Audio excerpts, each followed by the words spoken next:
Live from the MGM Grand in Las Vegas, it's showtime! Mr. Lara, Mr. Alvarez. Now say, esto. Huge crowd in attendance for this much-anticipated fight. I'll tell you what, there's electricity in this building. I've been around for 35 years in boxing, and I know it when I see it. The high-octane offense of Canelo, but the slick and sturdy defense of Lara. You know, before we go on, I guess let's talk about what we're going to talk about. Do y'all want to see this fight? Meaning WBA 154-pound champion Erislandy Lara versus IBF 154-pound champion Jarrett with Hurd. Now, we're going to talk about it all. These guys have been going back and forth on social media a little bit over the last, week or so. I first heard about the fight about 3 weeks or so ago. I was doing a live stream when I was talking about it. It's like, yo, this, fight can realistically happen. And even after, whatever. I'll be right back. We're going to put some things into context, research some things, look over the rankings, talk about, the fight, talk about where it could possibly be, all that stuff. From TstreeT Controversy, this is TstreeT Controversy Live. Something's got to give. Strong start for Erislandy Lara. Hey! Quiere agarrar con la izquierda, vivo.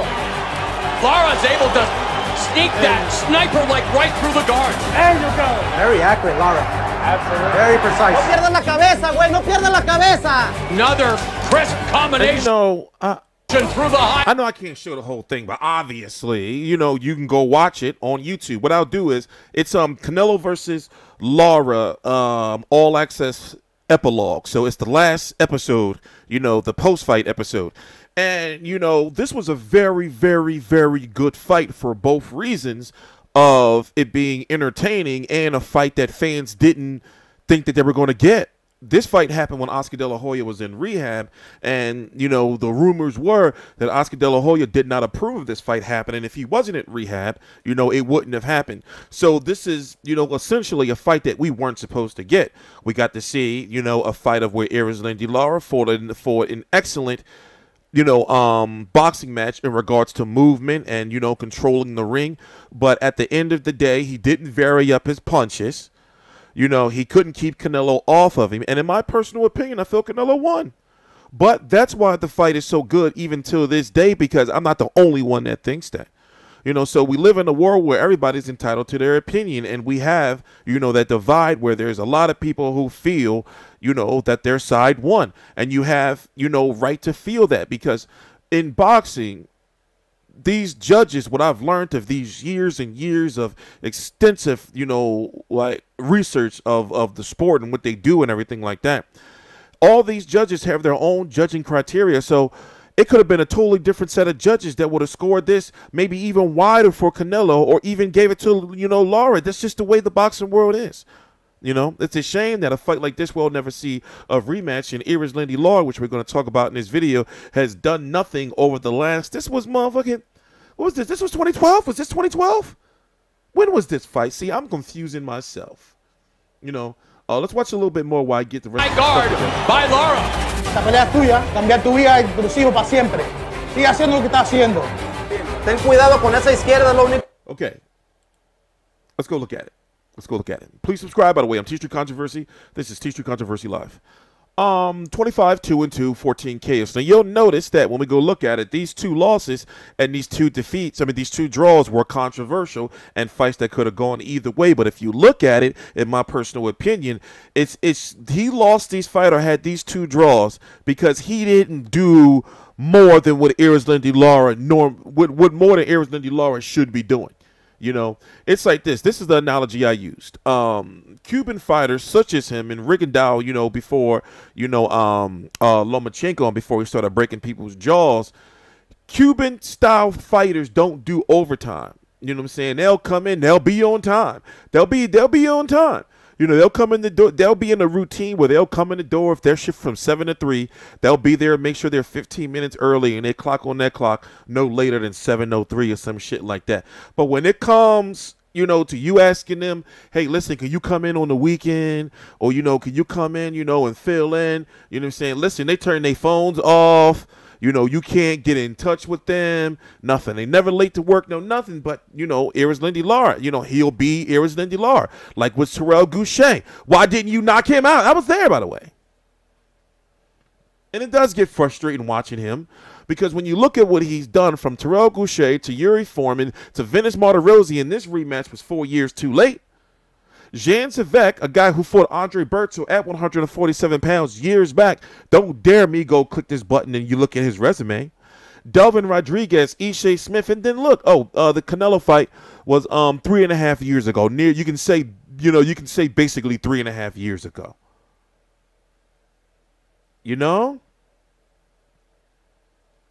So it's just like, you know, we want big fights from him. When you look on the other end of the guy he's supposed to be fighting, IBF champion, 21-0 with 15 KOs, he's been racking up some nice, solid wins. And also kind of similar to Robert Easter Jr., Robert Easter over in 135, he's been, you know, having some, like, exciting hard-fought wins like this, you know.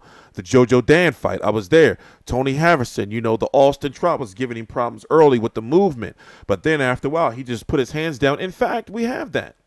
Let's go look at a little bit of this. Please subscribe. All the links to my social media, as you can see, are popping right up.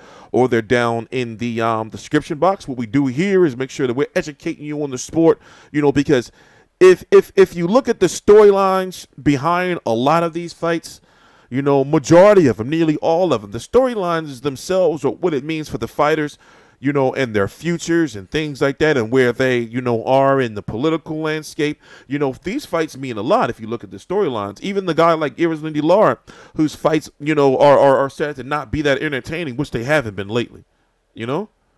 The storylines of what may happen to Erislandy Lara if he loses, you know, was big time. But anyway, I'm TstreeT Controversy. He better not quit. I'm TstreeT Controversy Live. Please subscribe. Let's play this from here. You know, I think that for Austin Trout, this performance by him showed his quality as a 154-pounder, but he was in there against somebody he just couldn't hurt. And if you can't hurt Jarrett Hurd, he will get to you eventually. Paulie, a learning experience as much as... You know, the constant pressure. And he is now, you know, because before we didn't really know where to classify him. And this was just 2 years ago. It's like, okay, all right, he's here now, you know.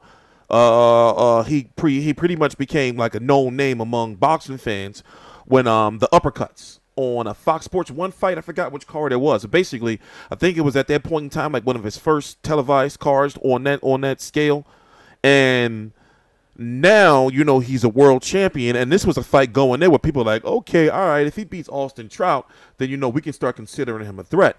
Now, this card that he was on with Erislandy Lara with his WBA title versus Terrell Goucher, you know, and Jamel Charlo with his WBC title versus, who was that? I was there, you know, and I forgot, Erickson Lubin, you know, and then you had Hurd versus Trout, you know, in the IBF title. So basically, you can tell that it was a mini tournament of sorts. Another video I got to do is the talk you know, of Jamel Charlo saying basically something's going on with him and Sadam Ali for another unification. And if you don't know, the same trainer of Jamal Charlo and Jamel Charlo formerly Jamel Charlo trained Erislandy Lara. But basically, people are like, why couldn't that fight happen? It'll likely be that Lara Hurd will happen. And as you can see, we're seeing that in Erislandy Lara if you really look at it. And if you look at let me just shut the fuck up. All right? Please subscribe. I'm TstreeT Controversy. This is TstreeT Controversy Live. It was a successful first title defense. What does Jarrett Hurd take away from this fight? I think he showed the character and resiliency of a champion. He is a world champion, but these are the kind of fights that convince him that he can hang with the best. Austin Trout, the biggest name he's fought thus far in his career, he wanted a certain kind of win. He said he wanted to be the first one to stop Austin Trout. And he didn't get no slouch kind of Austin Trout. Austin, even despite the layoff, gave him all he can handle. This is the kind of fight you not only get better mentally off of it because of your character, you get better. My bad. We can't show too much. They probably gonna mess around and try to copyright me illegally. This is what I was looking for, the highlights. And he just kept walking Austin Trout down. Austin Trout was trying to box him, but we've learned from Austin Trout in the past that, you know, he kind of has the power of a declawed kitten. You know? After a while, Hurd just started putting his hands down like, oh, you can't hurt me. Was landing a lot of left crosses in the last round. Like, he was literally just walking him down at one point in time. You know? Look, he just no respect at all. How foul is she? You wifed her. No respect. There's no respect. Woo. There's no respect at all right there. Come on, you know, come on. Let's be honest, though, you know. And Austin Trout, everybody loves Austin Trout, but my God, he got his ass whipped. He's just walking him down. And I was there. See, I be in the back. I don't really, you know, I missed Hurd twice, too. I missed him twice, too. You know, I'm going to talk to him, you know, this, wherever this. Hopefully, see, let's talk about the controversy. Here's the thing. Erislandy Lara was the main event, and he is the A-side over Jarrett Hurd. But people were walking out that motherfucker. Let's talk about it, man. They didn't have no post-fight press conference, no nothing. It was like, yeah, listen, the fight's over. Because normally, you know, like, this is what I do. I'm not into all the, you know, I don't get starstruck or anything. That's why I'm not there to take no pictures or nothing like that. Listen, my job when I go to these events, well, I'm there to work. So, therefore, I get there early. You know, I set all my stuff up. You know, I got a tablet.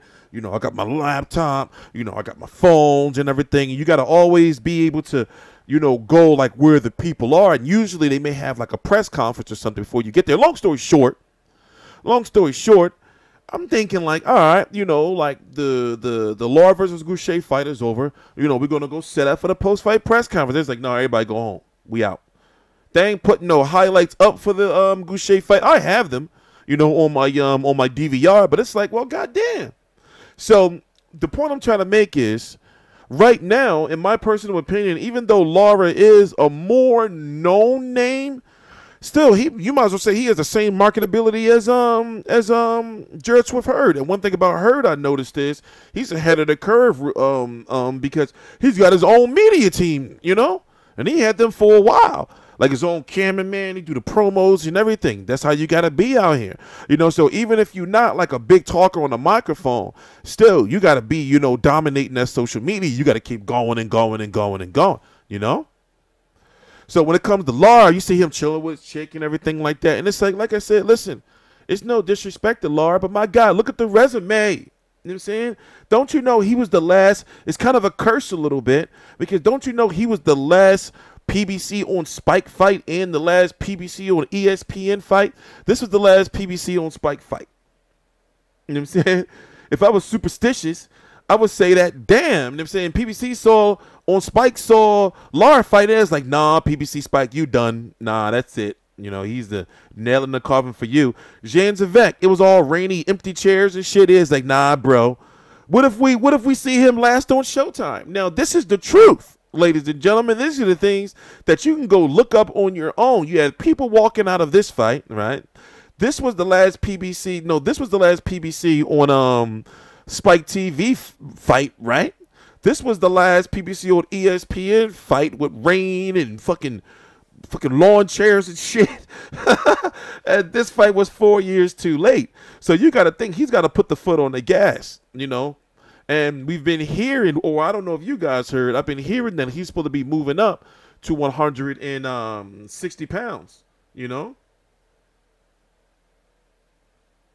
But wouldn't it be a good storyline if Jarrett Hurd beat him? What if this guy defeats Erislandy Lara? That's a legendary win. I'm talking about a clean win over Erislandy Lara. You saw how scared to death Lara was when he got knocked down by Alfredo Angulo? Remember that? He ain't know what to do. When he ain't know what to do. He's had this, let me see if we can get some highlights up here for you. He ain't know what to do. He did break Angulo's face, though. He didn't know what to do. He had just this look I'd never seen before. It's like, yo, he getting... We ain't going to show the motherfucking full fight. No, no, no. Exactly. You see what this says right here? No copyright infringement. Oh, y'all can't see it. Let me move this down. No copyright infringement. intended for educational purposes only. Because they be messing with me, man. He did break his eye socket. This was before he fought Canelo. Wait, let's get the highlights. Oh, well, all right, we got to show him some respect. We got to show him when they broke his eye socket. Let's take a look at the monitor right here. Virgil Hunter, the trainer, claims that you thumbed his fighter. Did you? Let's take a look at it. This is what he is saying right there. That was what caused the fight to be stopped. El dedo pulgar entró en el ojo y le rompió el ojo. There I'm seeing the repetition and it wasn't. I didn't hit him in the orbital. And they are thumbless gloves. Did you feel as though you are or were winning the fight? Wait, let's look at the replay of the knockdown. What round was that? Damn it. At this time, I'm messing up. See, I usually have this stuff. I've been having this stuff set up. Let me see. What round was that? What round was that? Lara down 4 and 9. We're going to go to round 9. We're going to go to round 9.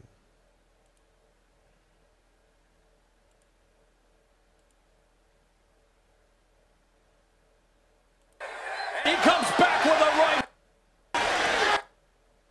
Was able to find him. He got on his bike. Well, let's see what the unofficial scores show us. And a very, very close fight on Steve Farhood's scorecard. Well, Paulie and I have it a little bit wider. Steve, why so? This is going to be decided out in the last 3-4 rounds. It's really a matter of a will at this point, and this is why some fighters train as hard as they do. Lara needs the legs, and Gulo needs the energy to keep throwing the punches. It's really a fascinating matchup. It remains so. Well stated. Now, this is the fight Jarrett with Hurd can't fight. He can't go out there following Lara. We know that Lara is a guy that walks around in shape all year round. You know, this is a guy who makes weight easily.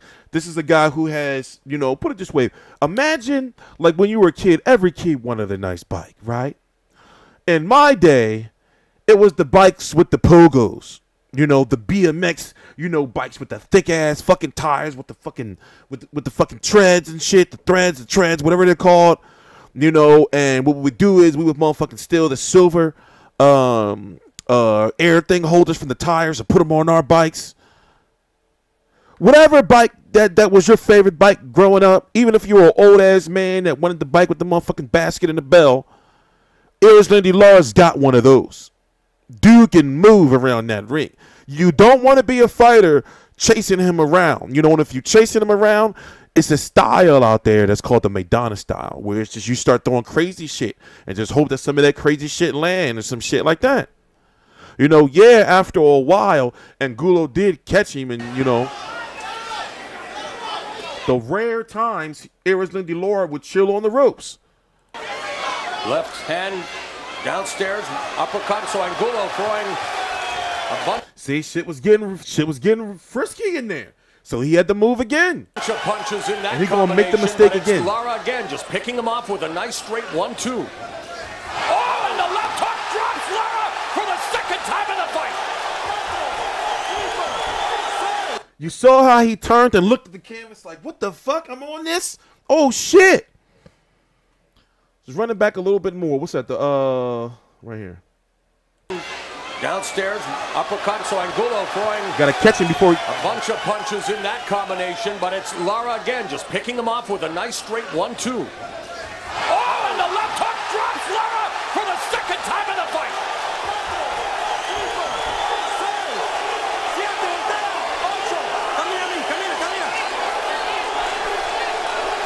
His calling card, the left hook, and Gulo, despite. Now, what I've noticed is, well, we've all noticed, Lara pretty much only has 2 punches. It's the jab and the straight left. That straight left is very, very accurate. But eventually, you know, after all that running around he does, he starts to gamble and make mistakes like he did there, where he stopped being on his bike, and Angulo was too close, and he started chilling on the ropes, and Angulo caught him when he was trying to get back on the bike. He was trying to, you know, it takes some time to get that, you know, to get that acceleration, and Angulo caught him. This is now 4 years later.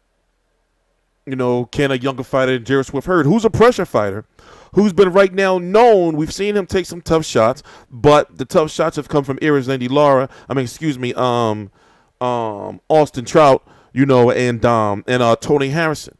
But is he ready to deal with that left hand from Erislandy Lara? And remember, these guys are both southpaw fighters. So that's another factor right there. But anyway, Lara's technical edge. this video is way longer than I expected it to be. You know, it was way longer than I expected it to be. We already looked at Hurd already. Wait a minute. No, he's orthodox. I thought he was left-handed. I'm tripping.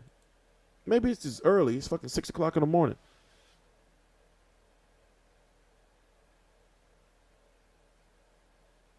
Anyway, here's the 154-pound division for those who don't know.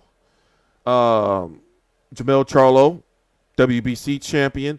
This guy right here, Sulutsky, is supposed to be taking on the Vinicius Martirosyan. Just so happened, this guy right here beat Hugo Centeno, who's supposed to be taking on Jamal Charlo for the WBC at 160.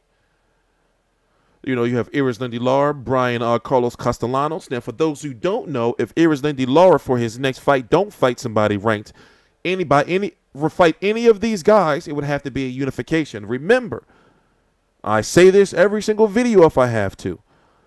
If you're a champion, you have to fight somebody in the top 15 of your organization. Each month, these organizations update their rankings. So as it stands right now, these guys right here are the only guys that Erislandy Lara could fight. Julian Williams is new in the rankings. You see what I'm saying? So he's fighting Jarrett Swift Hurd in a unification. All these other guys, do you want to see him versus Yoshihiro Kamagai, Brandon Cook, Michael Dumed Kabanov? Huh? You know who these guys is? Who's these guys? I know who some of them are, but do you? Then you have Sadam Ali out there. You have Jamel Charlo, who's in a similar situation. He has a voluntary, but guess what? Who can he fight? Maybe Liam Smith.